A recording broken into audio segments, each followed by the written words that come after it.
Ça peut être la lumière ou le paysage, autant que l'expression de quelqu'un, autant que un truc qui s'est passé. Il y a plein de... Ouais, c'est une tendance. Ouais, il y a plein de trucs. Okay. Mais je pense que... Je suis dans un groupe qui s'appelle Azura. Ok. Voilà, on est 4. Moi c'est Jomaki, c'est mon blaze de rappeur. Je m'appelle Joseph. Et voilà, je rappe, je suis sur Lyon, je rappe depuis 3 ans.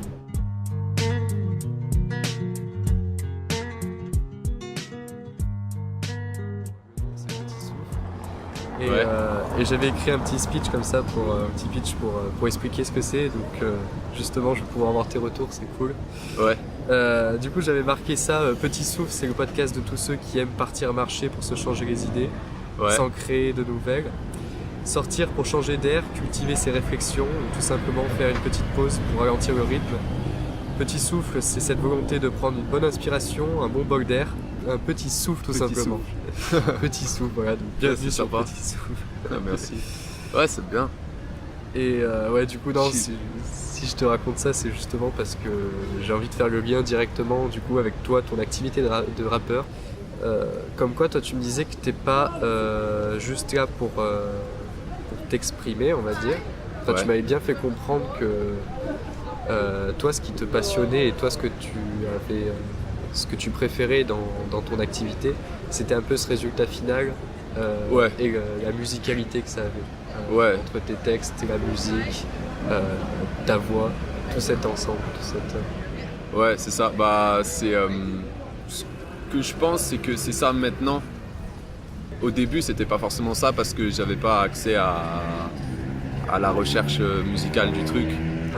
J'étais pas encore en train d'enregistrer, j'étais pas encore en train de réfléchir à comment ça sonne. Juste, j'écrivais, je voyais si ça marchait ou pas rythmiquement, mais c'était encore très personnel, ou bien dans un groupe restreint. Et c'est, je pense, le rapport à la musique qui change. C'est-à-dire que c'est plus juste de l'écriture et c'est plus juste du chant. Tu cherches autre chose ou tu cherches tout, quoi. Tu essayes de t'ouvrir plus à la possibilité. Et ça, du coup, c'est arrivé en pouvant accéder au résultat final, tu veux dire? Mais du coup, au début, c'était quoi la motivation? Au début, je pense que j'étais pas devant mon texte et j'étais pas en mode ah ouais, ça sonne bien ou ah ouais, là rythmiquement il y a un truc stylé. J'étais par rapport au sens. C'est-à-dire, la première étape, c'était que je voulais écrire des choses qui avaient du sens ou qui étaient bien tournées, des phrases qui étaient bien tournées. J'y arrivais pas forcément tout le temps, mais genre c'était ça que je visais en tout cas. C'est ça qui faisait que j'avais envie de progresser. Et après, avec le temps, il y en a qui restent là-dedans, tu vois, mais avec le temps, moi, j'ai voulu trouver d'autres choses, j'ai voulu évoluer là-dedans et les objectifs changent en fait. Et du coup, mais ça veut dire que toi, si avant t'avais pas ce côté chercher la musicalité, chercher cette osmose dans tout ce que tu pouvais apporter entre la musique, le texte et la voix, tout ça. Qu'est-ce qui t'a motivé? Qu'est-ce qui a été le facteur qui a déclenché le fait que tu t'es dit je vais commencer à écrire des textes, je vais commencer... Le fait, au tout début? Ouais, au tout début. L'effet déclencheur, je pense que j'écrivais déjà à la base. Ouais, j'écrivais déjà à la base, j'écrivais des trucs juste quand j'avais besoin d'exprimer quelque chose, quand j'avais besoin de laisser sortir quelque chose, j'écrivais.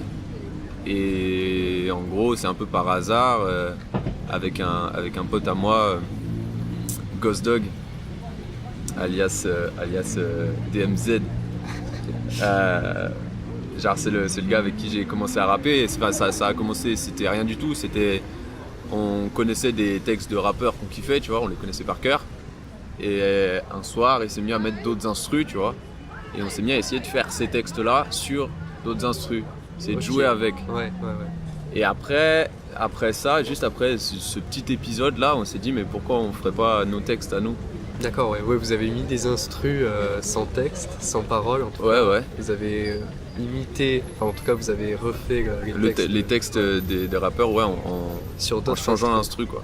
D'accord, ouais, donc des sortes de remix, en tout cas Ouais, c'est un peu ça, ouais. des covers quoi, un peu, non?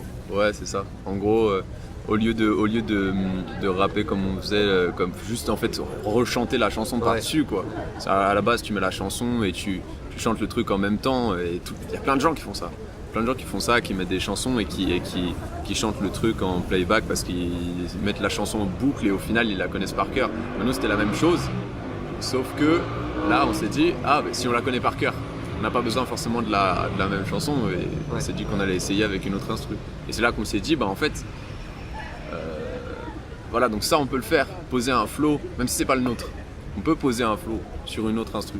Donc pourquoi pas essayer de créer les nôtres.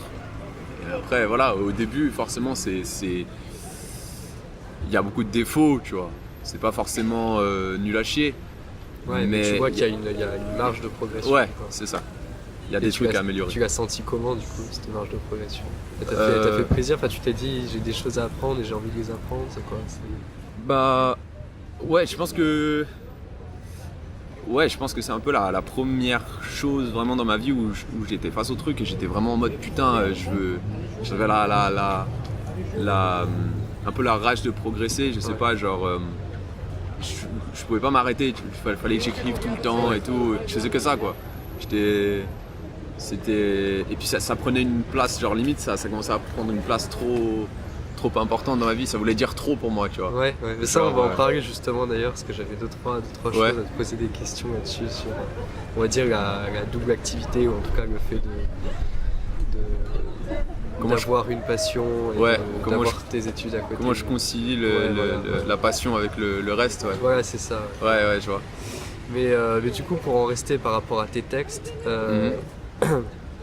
tu m'avais dit que tes textes aujourd'hui dans tes sons, c'était comme une sorte d'agrégat, tu vois, d'idées, de références. Ouais. C'est un ensemble, voilà. Je pense que dans le rap, personne n'écrit de la même manière. Ouais. Mais je sais que quand j'écris, je fonctionne par association d'idées, presque uniquement ça, quoi. Genre, je pense à un truc, ça va me faire penser à un autre truc, c'est comme ça que je vais trouver la rime d'après. Ouais. Ou bien je vais être face à une situation où je dois chercher un truc qui rime. Tu vois. Et là c'est les moments les plus complexes parce que des fois il y a des trucs, c'est compliqué de faire rimer. Ouais. C'est compliqué de trouver plus de 3 rimes du même truc, exactement du même truc. Ouais. Après du coup tu trouves des petites manigances, quoi, mais ouais, pour ce qui est des idées en tout cas, c'est comment dire, il y a quand même une recherche de la rime, mine de rien, qui est comme une espèce de contrainte. Une recherche de la rime et une recherche du rythme. C'est un peu les contraintes et les idées, c'est ce qui fait avancer le truc. Tu vois ? Ouais, je vois. C'est ce qui maintient les choses ensemble. Même si les idées sont différentes, ça donne un ensemble au texte, un ensemble au morceau. Et cette contrainte, du coup, elle te limite pas dans, entre guillemets, l'histoire que tu veux raconter, en tout cas le déroulé. Ça dépend vraiment. En général, quand je veux exprimer quelque chose de simple, le langage que je peux employer peut être simple. Je vais pas me compliquer la vie avec des rimes qui brillent le cerveau ou des trucs. En fait, ça dépend. Il y a des moments où je recherche plus où il y a plus une recherche de l'histoire ou du message que je veux faire passer ou de l'ambiance que je veux donner au morceau. Et il y a d'autres moments où c'est purement technique. C'est vraiment juste un plaisir à faire quelque chose de technique pour se dire ok, si demain je vais sur les quais, si demain il y a un freestyle, il y a un mec avec une enceinte et tout machin, je me dis ce texte là il peut choquer les gens, tu vois. Mais il y a de tout. Il y a les deux du coup, ouais. Il y a les deux. Je saurais même pas catégoriser tous les textes que je peux faire, mais il y a plein de sortes, plein de sortes. Ils ont pas tous le même objectif. Ils ont pas tous la même utilité. Ouais. Entre gros guillemets. Je sais pas si tu arrives du coup à me faire la comparaison, là il faudrait que les gens aillent écouter, mais tu peux me dire la différence entre un son comme Orgasme ou Pirouette. Je sais pas s'ils vont ensemble. Orgasme et Pirouette, ils vont pas mal ensemble. Orgasme et Pirouette, ils ont le comment dire. Ouais, si, si, il y a la même recherche dedans. Ok. Il y a la même recherche. Par rapport du coup à un son qui s'appelle Soirceux, Ouais. qu'est-ce que c'est du coup la différence? Ça n'a rien à voir. On est d'accord. Ça n'a rien à voir. Bah déjà, la différence, c'est que Soirceux, c'est un son avec Warren. Et c'est Warren à la base qui avait commencé le son. Ouais. Et en gros, c'est comme ça qu'on fait avec Azura, c'est qu'il y en a un qui démarre un son, peu importe. Et ensuite, si ça nous plaît, tac, on se colle dessus, on essaye de rentrer dans l'ambiance. Ouais. Et moi, à la base, j'étais dans mon évolution seul. C'est pour ça que... Enfin, je vais expliquer, mais en tout cas, c'est pour ça que entre autres, que Azura, ça m'apporte beaucoup. Ouais. Parce qu'en gros, je suis dans mon évolution à moi, linéaire, ça évolue, il y a des petites variations et je change mes manières de créer, je change mes objectifs, je change mes aspirations. Et au début, j'écris pour me délivrer et tout. Au bout d'un moment, je commence à écrire pour me dire ok, faut balancer quoi, des flows, faut balancer des trucs. Donc pirouette, orgasme, c'est des trucs où faut balancer, voilà, faut kicker quoi. Et en fait, sur cette vibe là avec Warren et pas mal d'autres sons que j'ai commencé avec Azura, on a recherché un truc beaucoup plus doux quoi, beaucoup plus chill. Ouais. Genre, mais ça c'est Warren qui a beaucoup apporté ça. Au début, Warren et Nynx ils faisaient leur truc comme ça, et après moi ça m'a chauffé pour faire des trucs plus calmes. Ok. Et des trucs un peu plus love, des trucs un peu plus mielleux, tu vois. Et ouais, c'est ça. C'est pour ça que je dis qu'il y a de tout comme texte. Et c'est pour ça que Azura, ça m'apporte beaucoup. C'est parce que moi, solo, dans mon évolution artistique, tout seul, certes, je vais suivre un certain chemin, mais je vais pas avoir le petit truc qui fait « Ah, vas-y, mets-toi en danger un petit peu ». Ou ça dépend. Pour certains trucs, oui, mais dans la création musicale, dans les enregistrements, dans le partage musical avec le groupe, on se laisse chacun notre place, tu vois, mais en même temps, on propose. On est force de proposition à chaque fois. Et c'est ça qui fait que, tac, on teste un peu des trucs. C'est avec Azura que j'ai commencé à utiliser un peu d'autotune, parce qu'au début, je voyais pas l'intérêt. Ouais. Après, j'ai commencé à en utiliser pour certaines sauces particulières. Il y a des sons où t'as pas besoin d'autotune, mais il y a d'autres sons où t'en as pas besoin. Mais quand tu le mets, et là tu te rends compte, tu fais waouh, c'est ouf. Ouais, c'est pour la musicalité du truc, quoi. C'est pour ça. Donner une touche, ok. Et du coup, t'es inspiré par quoi? Je suis inspiré par quoi? Ma question, si je peux un peu plus, pas la complexifier, mais la préciser, c'est... tu me disais du coup que voilà, tu as pas cette difficulté, mais cette contrainte de voilà, faire quelque chose d'assez musical, voilà, qui rentre un peu dans les codes. Mais quand tu as est-ce que tu as une idée qui va te faire développer tout ton texte, ou est-ce que, comment dire, tu vas t'inspirer petit à petit, ou ça va être plusieurs idées? Est-ce que c'est qu'un seul bloc? Comment c'est compliqué. Genre, toi, en général, à quoi t'es sensible? Au niveau des... c'est quoi les trucs qui t'affectent, ou auxquels tu penses, ou que tu vois et que ça t'affecte? Ou il y a plein de choses auxquelles tu vas être sensible. Tu vois. C'est vrai. Ouais. Et tu peux pas en faire une liste. Ouais. Tu peux pas vraiment en faire une liste. C'est pour ça, qu'est-ce qui t'inspire? C'est compliqué. Je pourrais te donner 10 000 exemples. Ça peut être la lumière ou le paysage, autant que l'expression de quelqu'un, autant que un truc qui s'est passé. Il y a plein de... Ouais, c'est une tendance. Ouais, il y a plein de trucs. Okay. Mais je pense que ce qui m'inspire le plus fortement, les trucs où genre les textes que je fais, je suis le plus en mode genre waouh, celui-là je le kiffe. C'est les textes qui racontent une histoire, tu vois. Et genre quand c'est une vraie histoire qui t'est arrivée et que t'arrives à bien la mettre en forme et tout, et ben il y a autant chez toi que chez les gens qui l'écoutent, il y a quelque chose qui se passe parce que comment dire, c'est un peu décalé, tu vois, de raconter une histoire sous cette forme-là, en ajoutant des trucs, en ajoutant de la musicalité, en ajoutant du rythme, quoi. Et ouais, c'est le moment où tu transformes un truc qui t'est arrivé en une musique. Ça c'est vraiment un truc qui m'inspire, où genre je peux t'écrire un texte, mais c'est là où j'écris le plus rapidement. Ouais, ok. Mais après, il y a plein de trucs qui m'affectent et qui me donnent des idées, tu vois. C'est comme tout. Ouais. Et je pense que je suis moins... Dans mon écriture, je suis moins inspiré maintenant par les textes d'autres rappeurs. Et que... Voilà, je pense qu'au début, j'étais inspiré par les textes d'autres rappeurs et d'autres choses dans mon écriture. Maintenant, je suis inspiré par tout ce que je vis, etc. Mais ce qui m'inspire chez les autres musiciens, c'est plus justement la sauce, quoi, Ouais, ok. l'ambiance du truc, Ok. la manière dont c'est. T'es sorti un peu du rap pour tout ce qui est inspiration, quoi. On va dire, tu vas chercher tes inspi un petit peu plus ailleurs. Non. Je pense que j'écoute. Je crois que j'écoute trop de rap. J'écoute presque que du rap. En gros, j'écoute. Tu vois, sur mon Spotify. Ouais. D'ailleurs, ça c'est ouf. C'est incroyable Spotify. Genre vraiment, depuis que je me suis abonné, je regrette aucune thune que j'ai mis Vraiment. dedans. C'est un régal. Mais genre, gros placement de produit. mais attends, genre, tu regardes les playlists que j'ai, t'as rap français, rap américain plus doux. Tu vois, t'as un peu le turn up et le doux. Ouais. T'as des trucs un peu genre mielleux, genre R&B, genre Daniel César et tout. Ouais. Ensuite, t'as des sons électroniques, trap et lofi, doux aussi, genre. Ouais, c'est là où tu un vas peu t'inspirer expérimental. déjà pour les... En gros, je m'inspire à la fois de la... Mais tout ça, c'est un ensemble, Ouais. si tu veux. C'est-à-dire que tu peux avoir... j'ai l'impression que dans tous les artistes que j'ai sur Spotify, des collaborations entre eux sont totalement plausibles, chaque instant. Tu peux te dire, vas-y, on va mettre Hamza avec je sais pas moi, Daniel César. Ouais.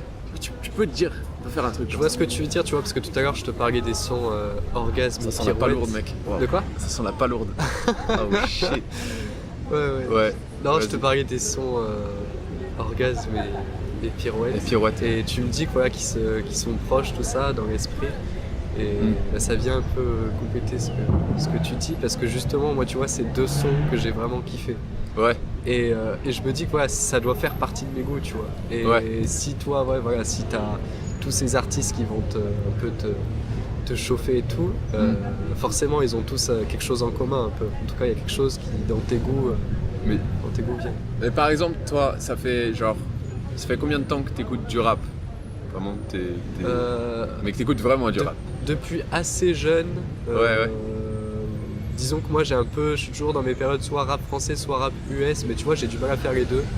Ouais. Mais sinon, ça fait un petit peu partie avec la musique électronique, des trucs que j'écoute le plus. Ouais, je vois. Surtout en ce moment et depuis 3-4 ans. Tu vois. Bah, parce que tu vois, si ça se trouve, t'écoutais du rap avant moi. Genre, c'est possible. Parce que j'ai eu différentes phases, tu vois. J'ai commencé, j'écoutais. Au début, je pense que j'écoutais du métal, tu vois, parce que mon frère écoutait du métal. Ouais. Et que du coup, il écoutait du métal. Et tu sais, quand t'es jeune, genre j'avais 3 ans de moins que lui, c'était le grand, j'étais le pré-ado. Et forcément, tu sais, t'écoutes les trucs, les CD qu'il y a dans la chambre de ton frère, tac, tu mets les CD qu'il y a dans la chambre de ton frère, bam, tu les passes. Après, on écoutait aussi un peu de rap. Mais il y avait un peu des deux, tu vois. Et donc après, j'ai eu une phase métal, mais plus, je recherchais plus la mélodie. Je me suis rendu compte que je kiffais moins quand ça gueulait et qu'on comprenait rien et que c'était tout était en distorsion, tous les instruments étaient en distorsion, c'était tu vois, genre au bout d'un moment Et là, t'as voulu complètement je voulais chercher la mélodie et il y avait des musiques de métal. Il y avait différents genres de métal, c'est là que j'ai découvert. Il y a différents genres de métal, et moi je sais que dans ces différents genres de métal, il y a des trucs que je kiffe, il y a des trucs doux, tu vois. Ouais, c'est bien ce que tu dis, parce que du coup ça fait pas le truc cliché en mode j'aime pas le métal parce que j'ai écouté 3 fois. Et ben tu vois, c'est exactement la même chose avec le rap. Le rap c'est pareil. Parce que même si on est dans une phase qui est incroyable, c'est comme un deuxième âge d'or, tu vois.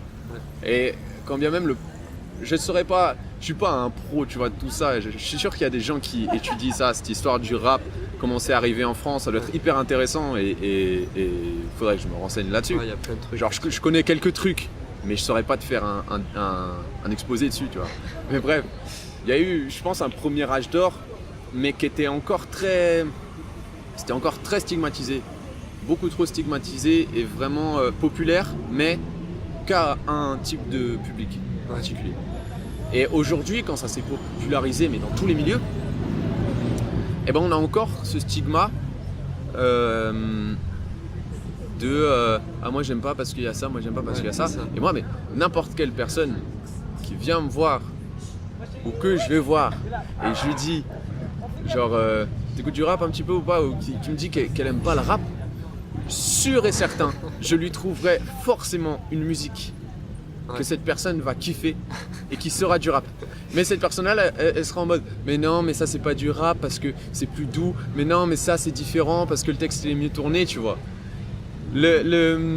Combien de personnes j'ai converti au rap, genre en quelques années, je sais pas, tu vois, je saurais pas te dire, mais ouais, à travers des choses qui leur ouvraient un petit peu l'esprit, quoi. C'est ça. Mais les gens après, de toute façon ils ont leur goût, ils ont pas forcément envie de tester, tu vois. Ils sont bien avec ce qu'ils ont et ils vont pas chercher plus loin. Mais ce qui s'est passé, moi, mon évolution musicale s'est faite dans ma création, c'est faite en même temps que mon évolution de goûts musicaux. À un moment, je me suis dit, gros, tu peux pas te... Je sais, il y a un gars, c'était un gars de la jungle, Sale Ghost, un producteur de la jungle, qui m'avait dit que c'était important d'écouter tout. Mais après, il n'y a pas que lui, tu vois, il y a plein d'autres gens qui m'ont dit c'est important d'écouter tout en rap. C'est ça. Ouais, c'est un groupe lyonnais, la jungle. Et c'est un peu avec eux, tu vois, que j'ai commencé, comment dire, je marchais un petit peu derrière eux, tu vois, genre dans leurs pas, dans leurs traces de pas, genre pour prendre mes marques un petit peu, genre je voyais comment ils faisaient les choses, ils m'ont appris pas mal de trucs, ça crée un réseau, tu vois. Et en gros, ils avaient plein de conseils hyper intéressants et parce qu'ils en faisaient depuis beaucoup plus longtemps que moi. Et ce que ça m'a apporté, ça, ce genre de conseils, c'est que au bout d'un moment, je me suis dit, bah ouais, au bout d'un moment, il faut que tu écoutes de tout. Donc, je me suis mis à... Même si je kiffais pas forcément, je me suis dit, c'est pas parce que tu vois un nom, un blaze de rappeur, je sais qu'il fait du rap comme ci ou comme ça, qu'il faut pas aller voir. Parce que tu vas avoir du SCH qui va faire kiffer, tu vas avoir je saurais même pas te donner tous les exemples de trucs que j'écoutais pas avant. Et au moment où je me suis dit, gros, écoute de tout, bah j'ai écouté de tout, tu vois. J'ai réécouté les vieux Booba, j'ai réécouté tous les clichés, tu vois, de rap violent, tu vois. Ben, en gros, c'est pas parce que c'est du rap violent qu'il n'y a pas du texte, c'est pas parce que c'est du rap violent qu'il n'y a pas de message et qu'il n'y a pas une création, une putain de création artistique. Et ça, je pense que les gens se rendent pas compte. Parce qu'il y a tellement plus de stigma attaché à ce genre de rap que les gens sont en mode, ben, c'est tellement stigmatisé, je vais pas aller voir ça. C'est forcément violent, ça va forcément pas me plaire, ça va forcément être dégradant, vulgaire, tout ce que tu veux. En gros, les gens... faut pas la différence entre leur valeur morale et ce qui est véhiculé dans une musique. Tu vois ? Je vois le truc. Et si je leur dis, ouais, mais si tu délires sur une chanson paillarde, c'est la même. Ils vont me dire, mais non, parce que la chanson paillarde, c'est bien tourné, ou bien c'est juste pour rigoler et tout, c'est du second degré, c'est gentil, c'est pas méchant, ça joue pas les gros méchants. Mais genre...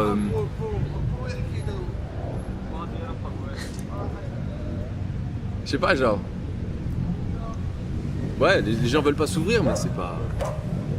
Et pour finir comme ça sur le côté un peu ce qui se passe aujourd'hui dans le rap,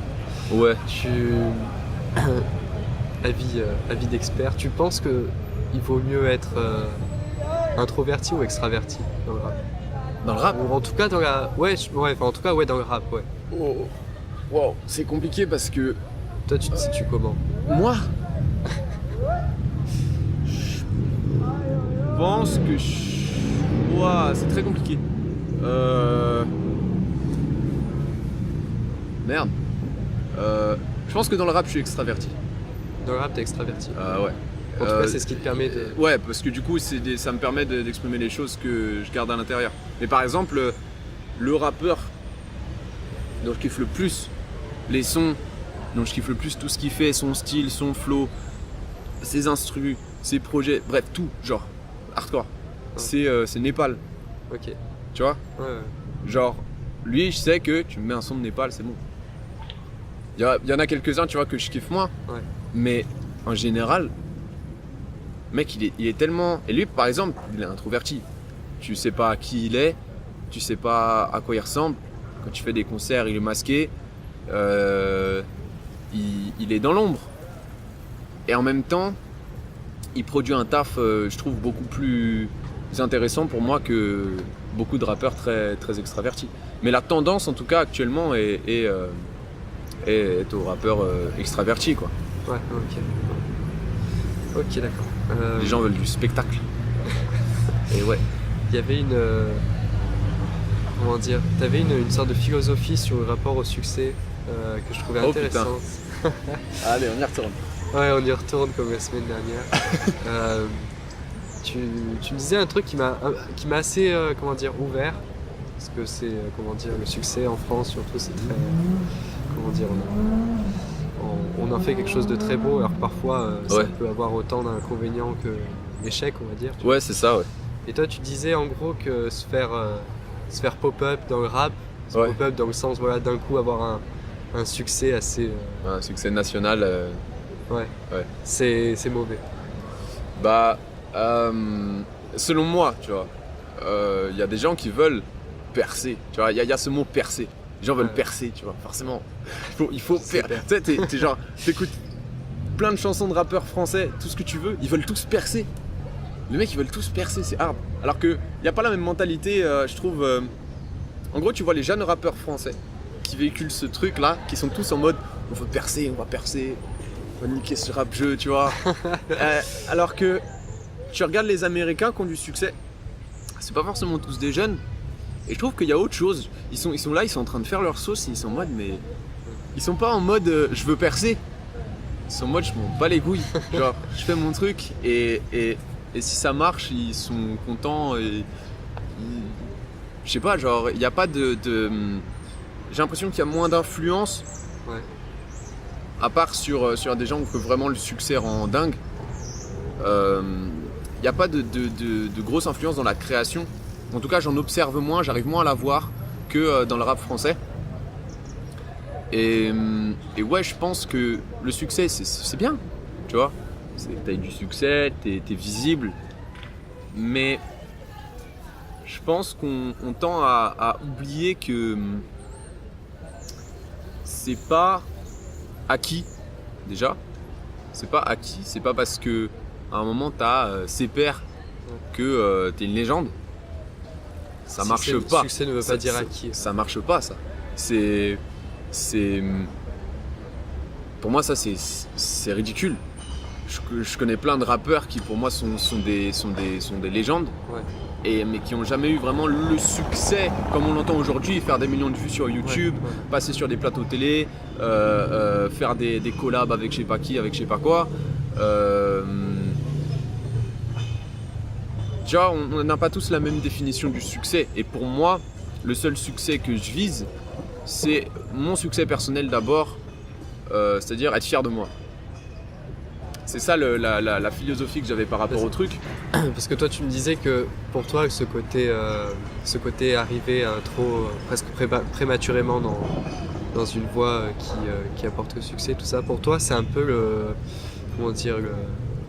une grosse erreur parce que ça te fixe un peu dans ta progression artistique et en fait ça te bloque et ça limite te fait accéder à une touche artistique qui en fait se ressemble avec tous les autres, quoi. C'est un peu ça, donc Bah, je pense que ça le fait pas forcément, mais que c'est un danger. Genre, je pense que les deux, je prendrais deux exemples. Après, je prendrais un exemple d'un Américain qui s'appelle, enfin ça s'écrit Six Lack, mais je crois que ça se dit Black. Black. Et lui, par exemple, genre il a tout niqué concrètement. Genre il est connu en soi, mais pourtant il y a quelque chose de différent dans son approche. Parce que quand bien même il est hyper connu, le gars, sa pochette d'album, ça va être une photo de lui devant le mic, limite un peu prise à la va-vite, c'est un peu flou, avec son gosse dans un Genre il porte son gosse Ouais, sur son torse avec les lanières et tout machin. Et comme ça il a son gosse sur lui, il est en train d'enregistrer, mais tu vois qu'il est on a l'impression qu'il est en train d'enregistrer dans sa cuisine. Et oui, on dirait. Et je crois que c'est sa cuisine d'ailleurs. Oui, Et genre ça c'est sa pochette d'album gros, alors que il tape des gros 80 millions de vues sur Spotify, hardcore. Allez, il est à un stade de création artistique qui est monstrueux, un stade de visibilité qui est monstrueux aussi. Et il continue et garde cette simplicité de faire ce qui lui correspond à lui. Ouais. Et en même temps, il évolue. Oui, c'est ça. Ouais, voilà, le truc, c'est que pour toi, le succès, ce succès un peu trop rapide, ça peut te mettre une barrière sur ta progression, sur ton évolution artistique. C'est ça. Ou en tout cas, le danger, c'est que vu que ça se fait pas peu à peu, tu émerges de la scène, tu gagnes cette visibilité d'un coup, bam, tu es visible de tous par rapport à un contenu qui est encore très faible par rapport à le potentiel de contenu que tu peux faire. C'est-à-dire que tu as la production que tu as faite et ce que tu es encore capable de produire ou ce que tu as envie de produire. Et le truc, c'est que c'est ce que tu as produit, ce que tu as déjà produit et enregistré et mixé et sorti et clippé. Faut savoir que ça prend du temps. Donc quand tu sors ça, tu en es déjà à un autre stade dans ta création artistique. Donc tu fais quelque chose de peut-être différent. Et ben, les gens vont kiffer ça, ce que tu as produit. Et quand vient le moment où tu as cette visibilité, tu te dis yes, je vais pouvoir faire un truc de ouf. Tu crées ensuite un truc à ta sauce et tu fais ton évolution musicale. Et là d'un coup, tous les gens qui avaient kiffé ce que tu avais commencé à faire parce qu'il y avait des trucs qui faisaient que ça les faisait kiffer et qui retrouvent plus la même chose dans ce que tu crées ensuite, bah là du coup il y a déception du public et tu en fait tu ne construis rien de stable. C'est comme si tu étais c'est ça le sens de prématuré, c'est que ton art est pas assez mûri. Ils n'ont pas accès en fait à c'est pour ça que moi ils ont vu qu'une partie de toi un peu. Ouais, c'est ça. C'est le phénomène, tu vois, par exemple je prends l'exemple de moi à la squale, après voilà, ça va évoluer le truc. Mais tu te dis, le gars commence à rapper en un an, ça explose, tu vois. C'est ouf, c'est génial, ça doit être un truc de malade. Mais du coup, il y a des gens qui lui ont reproché plein de choses, qu'il se répétait, que dans sa manière de chanter c'était la même chose, que son album, il y avait pas c'était pas pareil que ses freestyles et tout. Et du coup, c'est ce que je t'avais dit la dernière fois, c'est comme un cadeau empoisonné. C'est-à-dire que tu te dis yes, c'est bon, j'ai réussi, mais tu te doutes pas que ça a un gros impact sur ta création au final. Parce que tu crées plus que pour toi et tes potes. Tu crées plus que pour toi et tes 1000 abonnés. Tu crées pour des gens qui te regardent de partout. Ouais, il y a un grand public quoi. Des gens qui sont pas... Ouais, donc tu te poses plus les mêmes questions. Ouais. Et voilà, c'est ça, tu as envie de plaire à tout le monde. Ouais. Ce qui est impossible. Et du coup, c'est comme si tu te travestissais quoi. C'est comme si tu te transformais. C'est-à-dire que tu changes d'un coup toute la courbe d'évolution sur laquelle tu étais artistiquement. C'est pas forcément toujours une mauvaise chose, tu vois, mais en tout cas c'est presque artificiel, tu vois. C'est peut-être pas dans ton évolution naturelle où petit pas par petit pas tu grandis. C'est ça qui se passe avec toutes les gamines et les gamins chanteurs qui font des émissions ou The Voice qui ont d'un coup un succès. Bah, à un moment ils tombent dans l'ombre, tu vois. Et s'ils reviennent, les gens attendaient rarement leur retour. C'est quand même étrange. C'est-à-dire que t'as un engouement énorme pendant un an pour une personne parce qu'elle a fait telle émission. Pendant un an, tu vois sa tête partout, il y a des concerts de partout, tous les enfants ils sont contents, ils vont aller la voir et tout machin. Et en fait, 2 ans après, tout le monde s'en fout, quoi. Ouais.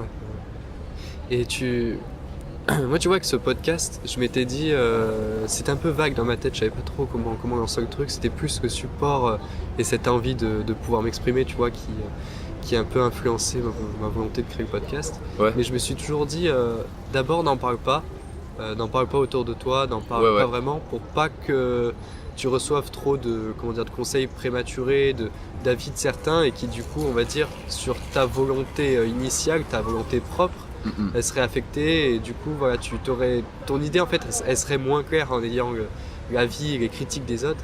Ouais. Et toi voilà, tu me parlais aussi de ça en donnant un petit peu ce côté dangereux des critiques, surtout dans le travail artistique. Ouais.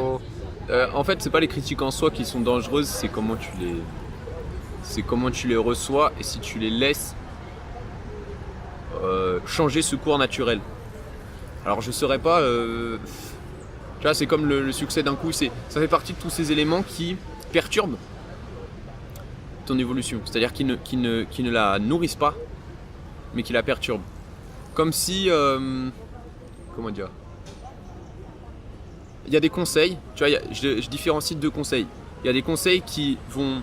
Tu es sur ton chemin, tu vois, tu avances dans la direction que tu as. Tu vises globalement un truc.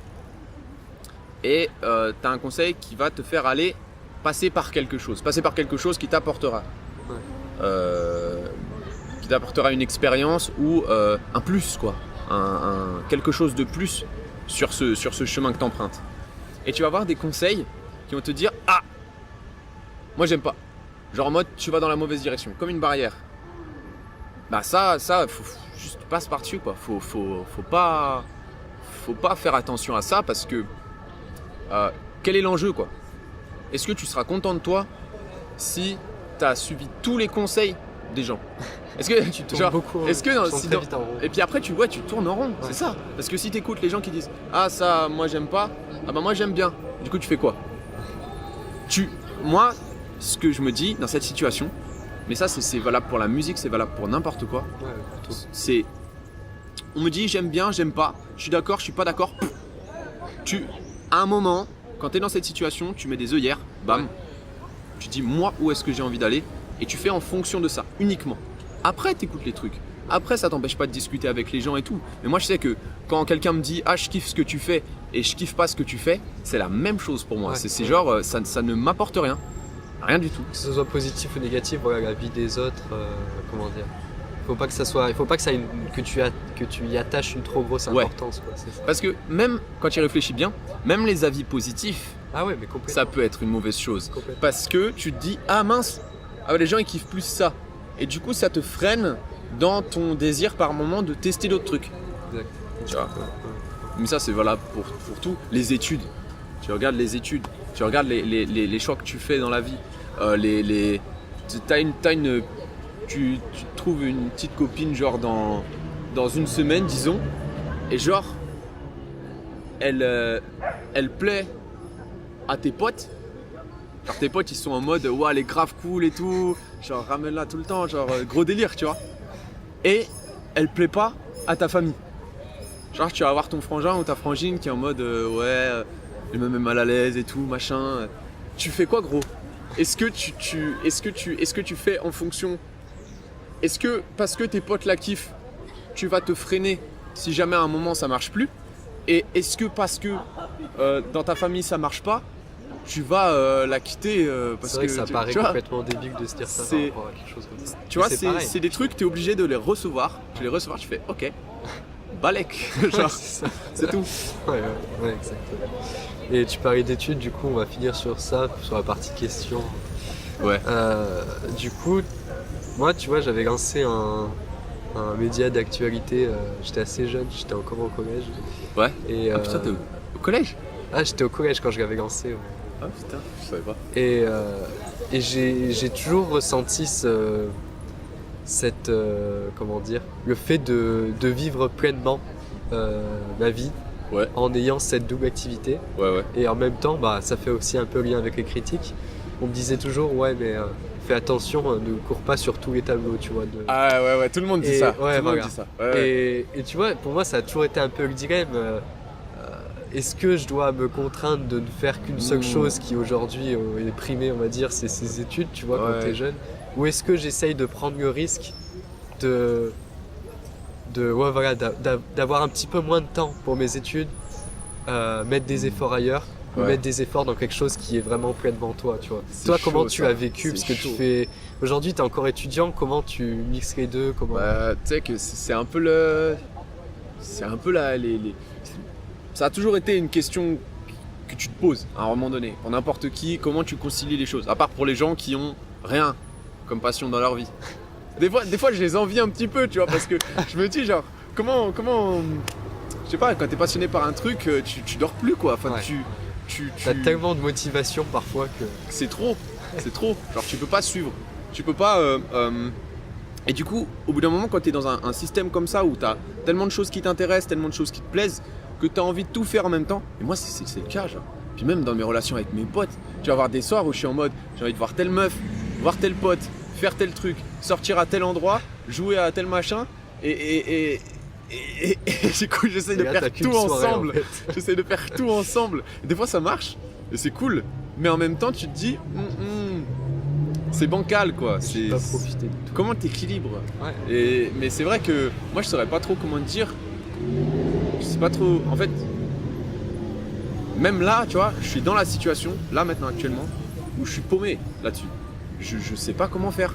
J'ai aucune idée. Ça reste toujours un gros questionnement. Parce qu'il y a des moments où j'ai l'impression que c'est horrible. Genre si je reste la journée chez moi à bosser, mais gros, c'est à mort. Tu te sens un peu comme tout le monde, non? T'as pas envie justement d'avoir un quotidien qui te correspond complètement et justement que tu fasses pas partie de ce groupe, on va dire, tu vois. Moi, tu vois, j'ai toujours eu ce besoin un peu d'être un peu plus original, tu vois.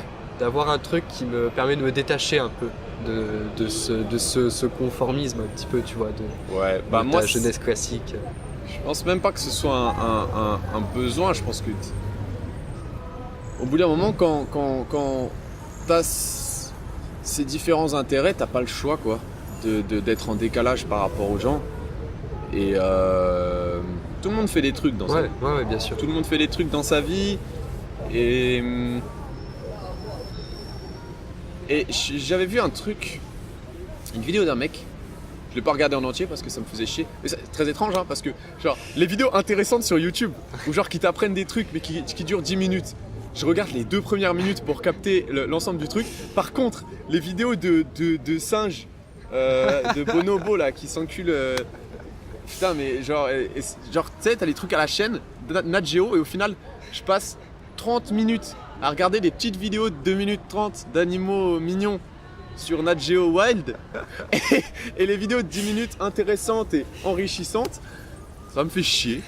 Du coup, je les regarde pas. C'est horrible. Mais bref. Il y avait un mec qui faisait une vidéo comme ça qui parlait de comment être minimaliste, ça avait changé sa vie. Enfin, après, t'as aussi des pélos qui t'expliquent comment arrêter de te masturber, ça change ta vie, tu vois. Mais il y a tout. Mais en gros, c'est ce qui était assez intéressant, c'est qu'il expliquait en quoi être minimaliste, ça te rendait plus productif. Qu'en gros, tu devais faire des gros tris dans ta vie. C'est-à-dire que si tu veux atteindre un objectif, si tu veux produire quelque chose, tu dois mettre de côté d'autres trucs. C'est-à-dire que si à un moment tu as envie de terminer ta thèse, si à un moment tu as envie de faire de la recherche, des trucs où vraiment tu te mets à fond dedans, tu vas t'y consacrer à fond. Et ben tu reçois des messages de potes qui te demandent d'aller boire un verre, ben tu leur dis non, quoi. Tu t'es obligé de t'imposer en fait un certain point truc. De vue, Et c'est un certain point de vue. Et moi je me dis, et moi j'ai un doute là-dessus. Parce que je me dis, certes, si je m'impose une contrainte, je peux atteindre un certain objectif. Mais est-ce que comment je peux savoir ce qui est mieux pour moi? Comment je peux savoir ce qui est plus important? Comment tu peux en être sûr? Et c'est pour ça que cette question-là que tu viens de me poser, j'étais comme un ouf dès que tu commences à la poser, parce que c'est exactement là-dedans que je suis. C'est comment je peux savoir si j'ai plus envie de tout niquer en philosophie ou d'être une brêle en philo et de faire plus de sons, ou bien voir plus une go, ou bien voir plus mes potes, ou bien jouer plus Toi, chez moi c'est de tranquille tout tout ce seul. mélange limite que Comment tout ça, c'est tout cet ensemble. Mais je pense qu'il faut quand même garder un petit peu un côté ensemble, un côté voilà, avoir plusieurs choses. Moi, tu vois, j'ai fait un podcast parce que j'avais commencé l'année en étant en prépa. J'ai absolument pas supporté le fait d'être en prépa. Je sais pas pourquoi. Il y a un marathon. Ouais, énorme. J'avais commencé l'année en étant en prépa, tu vois, et j'ai pas du tout supporté parce que justement, j'arrivais dans une voie qui me demandait de me consacrer pleinement à quelque chose au quotidien. Et moi, tu vois, je sais que par rapport à ce point de vue-là, que je suis complètement sauvage. Je peux pas me dire un jour, je me consacre uniquement dans quelque chose, dans une seule chose, tu vois. Il faut vraiment que j'ai une diversité de choses que je fais au quotidien, tout ça. Bon, je voudrais qu'on finisse ce podcast sur une petite phrase comme ça, que ça va être pas mal pour finir. En plus, c'est un titre que j'ai beaucoup aimé que tu as fait, Orgasme, encore une fois. Ouais. Tu dis, alors je sais pas si tu le dis qu'une fois, non, je crois que tu le dis plusieurs fois, je me demande si c'est même pas dans ton refrain. Il y a moyen. Tu dis, je cours derrière mon idéal. Quand j'écrivais Orgasme, je pense que mon idéal, j'ai pas un idéal,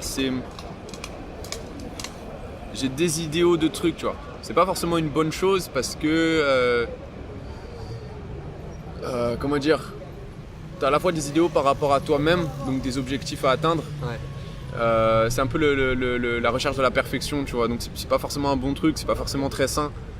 Mais ouais, je recherche la situation idéale, comment je pourrais être idéalement, comment je peux progresser idéalement, c'est toujours cette recherche du progrès, quoi. C'est ça. Pour ça, je cours après mon idéal. Quelle que soit la question que je me pose dans ma vie ou quel que soit le problème qui se pose à un moment donné, je fonce, quoi. Je fonce tête baissée dedans. Je suis pas là à me prendre la tête pendant des heures et à chialer dans mon coin parce que je sais pas quoi faire. C'est au bout d'un moment, faut douiller. Enfin, en tout cas, c'est comme ça que je fonctionne. Au bout d'un moment, je douille, je traverse le truc et je cours pour progresser. Je cours pour être la meilleure version de moi-même à chaque fois.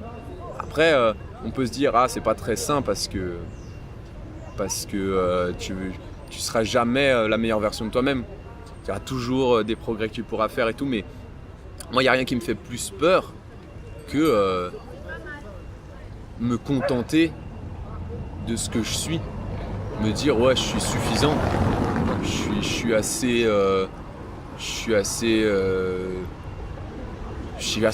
bien, je suis suffisant. Moi, je pense qu'il y a beaucoup trop de personnes qui s'arrêtent trop tôt, tu vois, de se poser des questions, qui s'arrêtent trop tôt de se dire comment je fais. Je pense que je suis dans une phase qui est normale pour un jeune, mais que j'ai pas envie que ça change en fait. Parce que j'ai pas envie d'arriver à 30 ans et que dès que j'ai une situation, d'un coup, hop, ça change plus, je change plus, j'évolue plus, je me pose plus de questions, je ne doute plus. Ça, c'est mort. Alors, je cours après mon idéal, c'est ça, je m'arrêterai pas de courir et j'ai le petit espoir que ce sera de plus en plus facile. J'ai le petit espoir que je m'en sortirai de mieux en mieux, mais voilà, je cours et je me repose quand j'en peux plus, quoi. Et après, je repars. C'est le fonctionnement. C'est une quête. Ouais, c'est ça, c'est la quête. C'est la quête, ok. Bon, c'était cool. Ouais. C'était hyper intéressant de discuter comme ça. Nice. Bah ouais, t'es pas gros, genre faut que tu... C'est bien dans l'esprit, tu vois, ça va être sympa. Ouais, j'ai chaud, je suivrai la suite. J'ai hâte de voir ce que ça va donner. Je m'envolais comme la tornade. Mais tu dis même pas, y'a pas mort d'homme. Je crois qu'on peut Les arrêter. cellules bougent dans mes Ouais, ça organes. marche. Les cellules bougent dans mes cellules. Tête sur le bitume, dodo sur la nationale, force dans les malléoles, je cours après mon idéal. On a souvent des idées fausses, j'ai pas fait peur en cas de pluie de balles. Non.